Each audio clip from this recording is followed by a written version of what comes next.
আসসালামু আলাইকুম। তারামিয়া রান্নাঘর থেকে সবাইকে স্বাগতম। আজকে নিয়ে আসলাম দারুণ নতুন একটি রেসিপি, ডাঁটা দিয়ে রুই মাছের ঝোল। তো আমি প্রথমে দিয়েছি তেল, তারপর দিলাম পেঁয়াজ, কাঁচামরিচ ব্লেন্ড করে নিয়েছিলাম, সেটাকে দিয়ে দিয়েছি। আমি এটাকে 5-6 মিনিট কষাই নেব সুন্দর করে।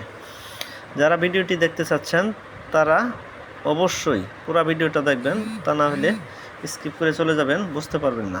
আমি তারপর দিলাম আদা রসুন বাটা, লবণ, ধনিয়া গুঁড়া, হলুদ গুঁড়া, মরিচ গুঁড়া, জিরার গুঁড়া দিয়ে আমি সুন্দর করে কষাই নিয়েছি। এরপর দিয়েছি ডাটাকে 5 মিনিট কষাই নিয়েছি, দিলাম হালকা একটু পানি।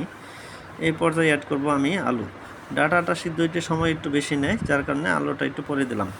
তো এটা দিয়ে আমি ঢাকনা দিয়ে কষাইতেছি। দেখেন সুন্দর করে কষাই নিয়েছি। আমি কিন্তু মাছটা আগেই ভেজে রেখেছি, সুন্দর করে ভেজে রেখেছি। এই পর্যায়ে আলুটা 70% বয়েল করে নিচ্ছি। দেখেন দিয়ে দিলাম পরিমাণ মতো পানি। এই পর্যায়ে পানিটা বলক ওঠা পর্যন্ত অপেক্ষা করব। যারা চ্যানেলের সাথে আছেন আমার ভিডিওটা অবশ্যই শেয়ার করে দেবেন। এই পর্যায়ে আমি মাছগুলোকে দিয়ে দিলাম, ধনিয়া পাতা দিয়ে দিলাম পরিমাণ মতো। যারা ফেসবুক থেকে দেখছেন তারা ভিডিওটি অবশ্যই শেয়ার করে দেবেন, ফলো করে দেবেন। তো